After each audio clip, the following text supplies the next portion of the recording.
Okay, so I've just watched the period film Mary Queen of Scots.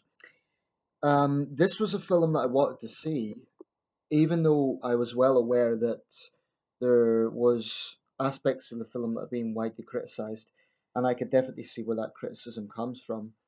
I'll touch on that in a minute, but just to lay out the basics, and of course will be, well, I don't know if spoilers is the right word in a historic film because you just need to look up the history.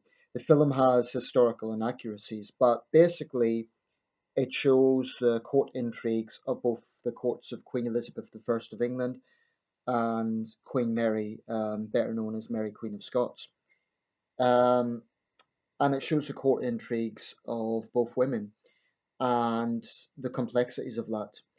Um, anyway, the film is directed by Josie Rourke.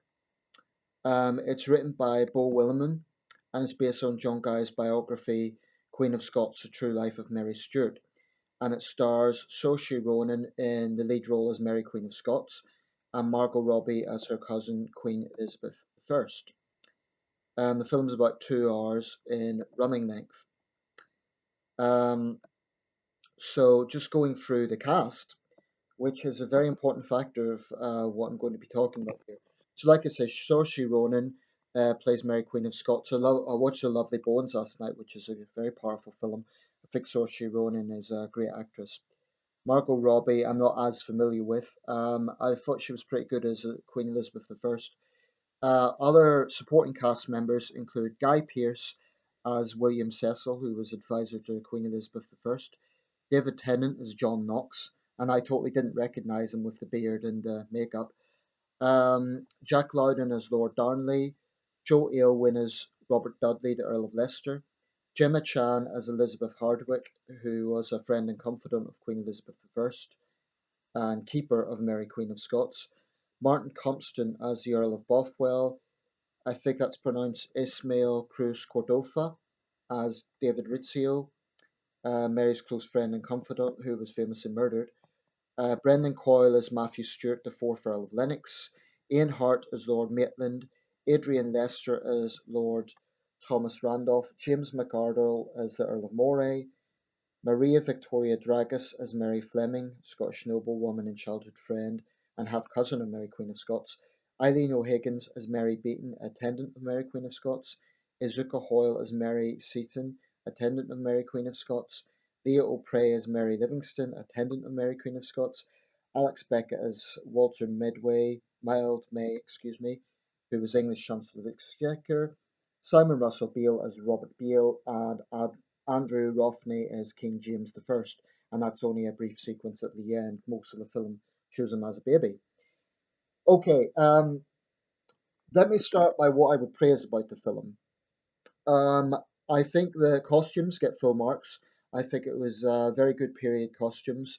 Good cinematography. You know, it showed some beautiful scenes of the Scottish, well, I guess you would say postcard Scotland, but it was good cinematography, good light usage, and so on. Just from a viewer's perspective, I'm no expert on film choreography, but that I thought that was done pretty well. I thought there was some good dramatic scenes. For example, the murder of Rizzio was very dramatic, as I expected it would be. The execution of Mary Queen of Scots was done very dramatically, particularly when she takes off her outer garment and reveals a red dress, which provoked controversy. I'm not sure if that's historically accurate or not, but it provoked controversy that she was making herself a Catholic martyr. Red being the color of the color of martyrs. Now, the film has some very obvious historical inaccuracies. The most obvious is that Elizabeth I and Mary Queen of Scots never met face to face. They always corresponded by letters. Now, the scene in the film that shows her meeting at, I believe it's an unnamed location on the Scottish English border, probably somewhere in Cumbria. Elizabeth does say there will be no record of this. So I suppose the director's kind of tapping into, well, we don't know. And I suppose you could get away with that.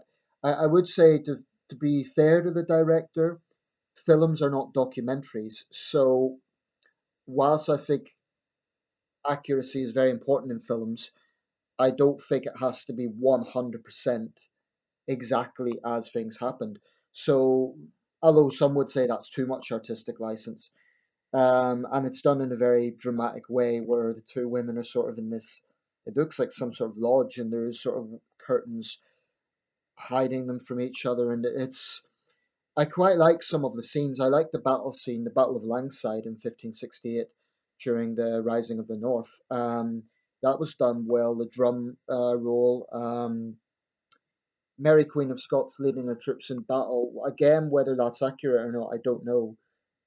Certainly, Elizabeth is famous for uh, being very much determined to show that she had the heart of a king. And I think they were both formidable women. I don't think that's artistic license. I think that probably is historic fact. I think they were both very headstrong, very determined women, and I do think that both Saoirse Ronan and Margot Robbie done played those roles well. Margot Robbie, they're both young actresses, they're both in their 20s, but in reality, both women were well into their 40s during the events of the film. So, for example, during the execution, I believe Mary Queen of Scots was in her mid 40s, and they still depict her as a young woman, so that's inaccurate. Margot Robbie's obviously done up to look older, but they show the pox, which is what she suffered from, which is why she wore that ghastly white makeup, which ironically could have made things worse because it's thought to have had, I believe, lead in it. Um, it's been quite a while since I've watched any film set around that time. I like period films, but it's been a while since I've watched any sort of adaptation on the Tudors, the late Tudors in this case. Um, well, regarding Elizabeth, Mary, of course, being a Stuart. Um, what I would say to people who are say the whole film's going to be inaccurate and it's all political correctness, I would say still watch the film. The film has decent dramatic scenes, and notwithstanding the obvious inaccuracies, um, I think it's a decent film in terms of the dramatic appeal. Leave aside the inaccuracies for a second. I mean, I compare it to Braveheart in that sense. Braveheart was full of inaccuracies, I mean, profound inaccuracies, and yet no one can deny Braveheart was a captivating film in terms of bloody battle scenes and drama. Well, this film also captured that, so I'll give it credit for that. Now, I'm going to go to the elephant in the room. Um, the director, Josie Rourke, who I've just looked up, is a white woman. She specifically said on the issue of basically identity politics thrown into this film. Director, this is from the Wikipedia article. Director Josie Rourke, excuse me, told the LA Times, "I was really clear. I would not direct an all-white period drama." And that's going to irk a lot of people, and this is why. We're talking about events in late 16th century Scotland and England. The chances of there being ethnic minority people um, in any significant numbers, and especially not rising to senior ranks, is highly dubious. Now, two of the supporting cast members stand out in that sense because they had fairly important roles. One of them was, let me just get this right, just looking at the cast list here. Um, yes, Adrian Lester, who's a black man, plays Lord Randolph, excuse me, Lord Thomas Randolph. Now, on the Wikipedia page, there's no picture of Lord Thomas Randolph. So, unlike other historic figures of the time, we don't really have a portrait to work with. Nevertheless, I think you'd be hard pushed to really believe that a black man would have held a senior position in the court of Queen Elizabeth I. It wasn't a case that the island was 100% white. That was not the case. There were black merchants. There were, for example, people who then would have been referred to as Moors from North Africa. There would have been some contact. Certainly, Elizabeth I presided over the First British Empire, so there would have been some contact with non-Caucasian people in the capacity of merchants, ambassadors from other lands. I think that's believable. But to have someone who spoke fluent English, a black man in the court of Queen Elizabeth I, is definitely pushing it. Then Gemma Chan. Gemma Chan is a British Chinese actress known for her role in the sci fi series Humans. She plays Elizabeth Hardwick, known as Bess Hardwick.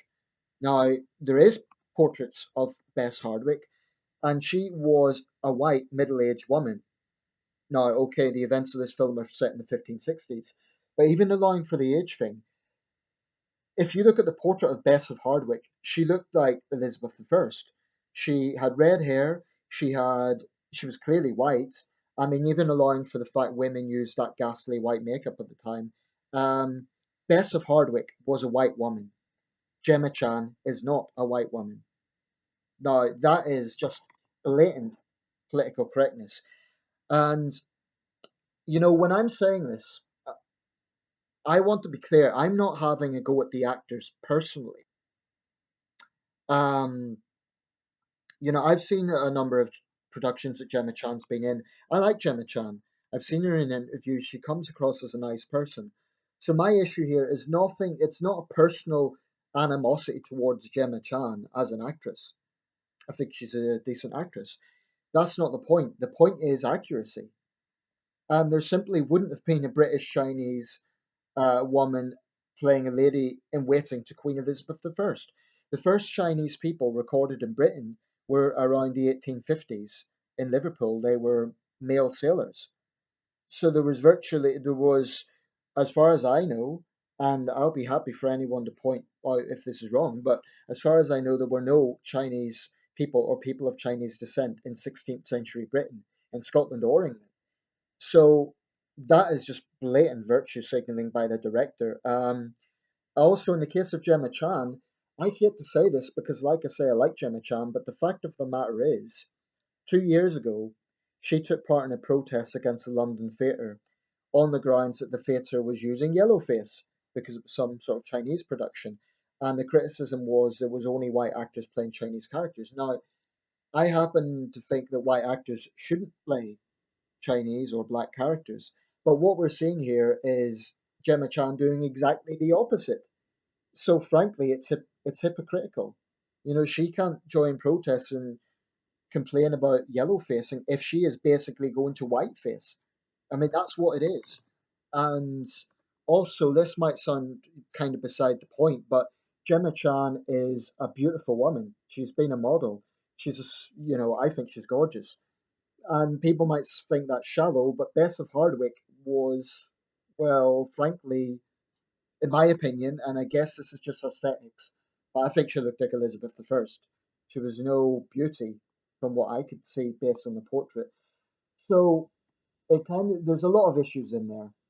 And looking at the comments on the trailer, that seems to be the consensus.